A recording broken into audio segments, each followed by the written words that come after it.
आपकी भरपूर तालियों में द वन एंड ओनली हमारी कंपनी के सीईओ सर नवीद अख्तर साहब। वेलकम। बिस्मिल्लाहिर्रहमानिर्रहीम। अस्सलाम वालेकुम। जनाब अब्दुल लतीफ़ साहब, अमजद राठौर साहब, रिस्पेक्टेड मैडम उज़मा, आमिर खान साहब और तमाम टीम लीडर्स और तमाम मुअज़्ज़ज़ मेहमानों को खुश आमदीद कहता हूँ। मुझे याद है सितंबर एंड पे सितंबर 2023 हमने इस सेटअप का आगाज़ किया। नेटवर्क मार्केटिंग बहुत पुराना जो सिस्टम चल रहा है, 2000 से कंपनीज आई, आज इस काम को लोग कर रहे हैं, 23 साल हो गए। अक्टूबर में फिर हमने ब्लू एरिया में अपना हेड ऑफिस बनाया। फिर 16 दिसंबर को हमने प्री लॉन्चिंग इवेंट किया मैरियट में, और वहाँ पे हमने प्रोमो दी, कुछ टारगेट्स दिए, और मुझे बड़ी खुशी है कि 15 दिन के अंदर अंदर अमजद राठौर साहब और आमिर साहब और मैडम उज़मा, इन सब ने इस लेवल पे परफॉर्म किया कि मैं ये मजबूर हो गया कि इनके इस ऑफिस को स्मार्ट ग्रुप ऑफ कंपनी का ऑफिशियल ऑफिस डिक्लेयर कर दूं।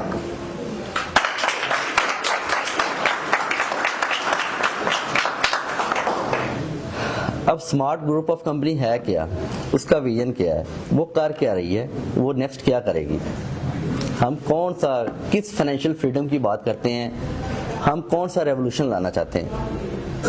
देखें, ये इस सेटअप का आगाज़, ये एक इन्वेस्टमेंट कंपनी जो कि आपको मंथली प्रॉफिट जनरेट करके दे रही है। सब ने यही बात की कि जी 3 मंथ पहले इसका स्टार्ट हुआ, लेकिन बेसिकली ये चीज़ें कोई आज के दौर में कौन फंड मैनेज कर सकता है, कौन किसी को कमा के दे सकता है, कौन जनरेट कर सकता है, जिसको इस चीज़ की समझ हो। बीइंग अ फाइनेंशियल कंसल्टेंट मैं कौन हूँ, छोटा सा अपना एक इंट्रोडक्शन आपको दे दूँ। 2015 में मैंने टेलीनॉर पाकिस्तान को एज अ CFO रिजाइन किया। 8 साल टेलीनॉर पाकिस्तान का मैं CFO रहा हूँ, ऑल पाकिस्तान। 2016 से मैं अपने बिजनेस में हूँ। मेरी 4 प्राइवेट लिमिटेड कंपनीज हैं, डिफरेंट सेक्टर में हैं। एक जनरल सप्लाईज इंपोर्ट एक्सपोर्ट में, उसमें क्या करते हैं हम लोग, हॉस्पिटल्स को सर्जिकल इक्विपमेंट सप्लाई करते हैं। कुछ मल्टीनेशनल ग्रुप्स हैं, उनको इलेक्ट्रॉनिक्स आइटम और इलेक्ट्रिकल इक्विपमेंट सप्लाई करते हैं। मोबाइल कंपनी के जो टावर्स होते हैं, उनके ऊपर जो इक्विपमेंट होता है वो इंपोर्ट करके सप्लाई करते हैं। बहुत सारे चूँकि नए लोग हैं, तो इस वजह से मैंने बेहतर समझा कि एक छोटा सा इंट्रो आपको दे दूँ। ये एक जनरेशन है जो कि 2016 से हम कर रहे हैं। फिर एक IT हाउस है, वो मैंने कब उसका आगाज़ किया, 2019 में जब कोविड आया, जब मुझे समझ आई कि अब दुनिया ऑनलाइन की तरफ जाएगी, तो फौरी हम लोग एफिलिएट मार्केटिंग, SEO और सब उस बिज़नेस में आ गए। आप लोगों ने अमेज़ॉन का नाम सुना होगा। फिर एक डिजिटल मार्केटिंग की कंपनी है, एक लैंड डेवलपमेंट और कंस्ट्रक्शन की कंपनी है, जिसके ऊपर पे 4 बिलियन के आज अल्हम्दुलिल्लाह एसेट्स हैं, जो कि अपने हैं, खुद के पैसे के हैं, किसी के पैसे के नहीं। वो क्यों? क्योंकि जब आप इस तरह के किसी फंड मैनेज करने वाली कंपनी को आप स्टार्ट करते हैं, तो उस टाइम अगर आपने ये सोचा कि मैं अब पहले क्राउड फंडिंग करके पैसा इकट्ठा करूंगा और फिर मैंने सोचना है कि मैंने बिजनेस कौन सा करना है और कंपनी कौन सी बनानी है और जनरेशन कौन सी लानी है या ज़मीन कौन सी खरीदनी है, तो फिर सॉरी टू से इसका मतलब है कि मुझे फिर काम ही नहीं आता। ये चीज़ें सारी पहले होती हैं। मेरे ज़हन में भी एक विजन था, मैंने भी एक चीज़ सोची हुई थी कि एक टाइम आने पे मैं ये करूँगा, लेकिन उससे पहले 6, 7, 8 साल में मुझे उसकी डायरेक्शन, उसका विजन, उसकी चीज़ें सारी मुझे एक डायरेक्शन में करनी थी। उसके लिए किसी का फंड मैनेज करने के लिए मेरी क्या क्वालिफिकेशन है? मैंने अल्हम्दुलिल्लाह 15 साल बिजनेस पढ़ा है, 8 साल अपने पैसे से उसको प्रैक्टिकल किया है, किसी के पैसे पे तजर्बा नहीं किया।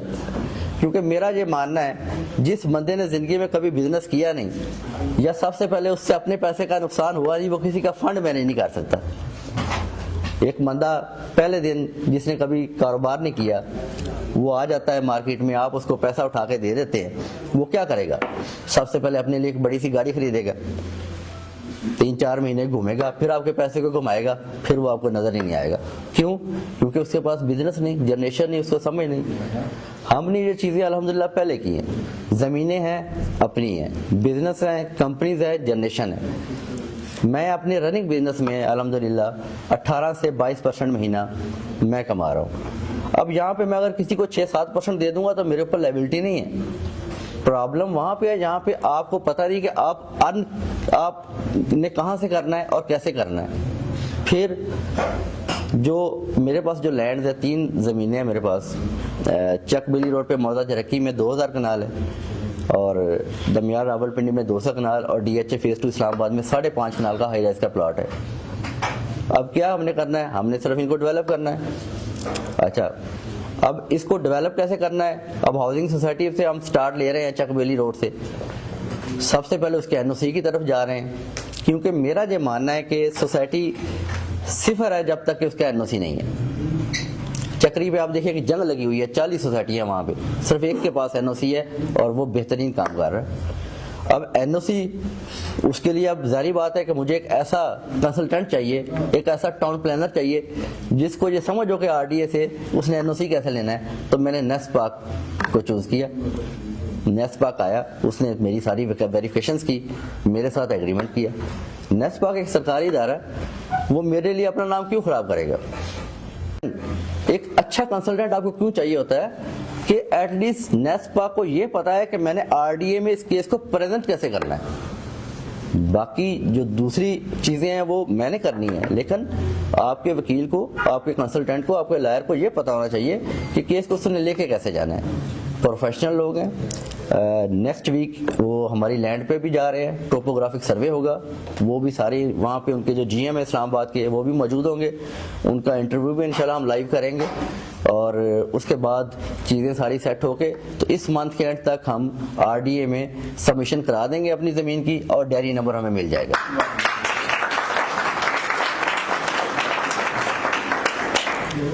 باقی جو اچھا اس کے بعد پھر اس کا ایک پروسیس ہوتا ہے 4 سے 5 منتھ کا. اس میں 12 ڈپارٹمنٹ ہوتے ہیں ان کے, ہر ڈپارٹمنٹ کا ایک NOC ہوتا ہے, پھر اس کے اوپر ایک فائنل NOC ہوتا ہے. وہ پروسیس چلتا رہے گا. دوسری جو ہماری 2 لینڈز ہیں اس کو ہم انشاءاللہ الیکشنز کے بعد اناؤنس کریں گے, کیونکہ اس میں ایک ہائی رائز کا پروجیکٹ ہے اور ایک ہم نے تیار گھر بنا کے دینے ہیں. وہ الیکشنز کے بعد اس وجہ سے آپ کو یاد ہوگا جب یہ عمران خان والا مسئلہ ہوا کچھ سال پہلے, تو اس ٹائم ڈالر 170 پہ تھا, تو اس ٹائم بڑا بوم تھا ہائی رائز کا بھی, سوسائٹیز کا بھی, ریئل اسٹیٹ کا بھی. تو اس کے بعد سب نے جو بھی فیزیبلٹی کی 170 کے حساب سے ڈالر سے کی. تو جب بعد میں ڈالر 300 پہ چلا گیا تو وہ پروجیکٹ سب آج بھی ادھر کے ادھر ہی کھڑے ہیں. تو تھوڑا سا پولیٹیکل سینیریو بھی ہمیں کلیئر ہو جائے تو انشاءاللہ پھر DHA والے کو بھی اور دمیال والے کو بھی ہم اس پہ بھی ہم انشاءاللہ سٹارٹ لیں گے.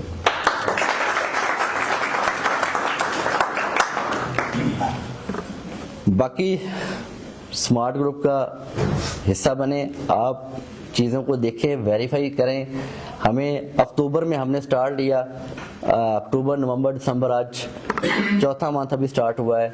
الحمدللہ مجھے بالکل امید نہیں تھی کہ اتنا اچھا مجھے رسپانس ملے گا. اس ٹائم تقریباً 4000+ لوگ ہمارے ساتھ جوائن. تو ہمیں خوشی ہوتی ہے کہ جب لوگ ویریفائی کرتے ہیں, ہم خود لوگوں کو اس چیز کی ایجوکیشن دیتے ہیں کہ سسٹم کو سمجھیں, دیکھیں, چیزوں کو ویریفائی کریں. اگر آپ کو لگے کہ ایک بندہ ہے, اس کے پاس جنریشن ہے, وہ سمجھتا ہے کہ کسی کے فنڈ کو کس طرح سے مینیج کرنا ہے, تو بالکل اس کا ساتھ دینا چاہیے. اور میں شروع دن سے روٹیشن کے سخت خلاف ہوں. حالانکہ مجھے کہا گیا کہ جی سٹارٹ میں روٹیشن ہوتی ہے, چیزیں ہوتی ہیں, لیکن میرا اس کے اوپر بالکل بلیو نہیں تھا, کیونکہ یہ کمپنیاں فلاپ ہی روٹیشن کی وجہ سے ہوئی ہیں. کمپنیاں فلاپ ہوئی ہیں, ایک اور جو بڑی ریزن ہے جو لائبلٹی کمپنی کے اوپر آتی ہے. شروع میں فری اکاؤنٹ بانٹے جاتے ہیں, گاڑیاں دی جاتی ہیں, وہ بھی ایک لائبلٹی کمپنی کے اوپر آتی ہے. میرے اس سیٹ اپ میں الحمدللہ نہ کبھی آپ سنیں گے کہ کسی کو کوئی فری اکاؤنٹ دیا, نہ کسی کو کوئی گاڑی دی, نہ کسی کو 1 روپیہ دیا. اس کے باوجود جب ہم نے میریٹ میں 500 ٹاپ لیڈرز کو انوائٹ کیا تو تقریباً 1300 لوگ وہاں پہ پہنچے, اور 4000 لوگ اب تک ہمارے ساتھ جوائن ہیں. یہاں پہ الحمدللہ پہلے 6 منتھ کا फरवरी तक का जितना भी एक्सपेंस है मेरे तमाम प्रोजेक्ट्स का सब मैंने अपनी पर्सनल पॉकेट से कंपनी अकाउंट में रखा हुआ है। वहाँ से सब पेमेंट्स हो रही हैं, किसी के पैसे से कुछ नहीं लिया जा रहा। जो पैसा आ रहा है हमारे जनरेशन सिस्टम में जा रहा है, वहाँ से कमाई होके आएगा, डिस्ट्रीब्यूट हो जाएगा और उसका जो प्रॉफिट होगा उससे हम अपने एसेट्स को डेवलप करेंगे। बाकी thank you so much. Amjad Rathore साहब का भी शुक्रिया जी, आमर साहब, मैडम उज़मा, आप सबका, तमाम लीडर्स का बहुत शुक्रिया, जनाब अब्दुल लतीफ़ साहब और आप सब भाई इधर आए, बहुत बहुत शुक्रिया जी, थैंक यू, अस्सलाम वालेकुम।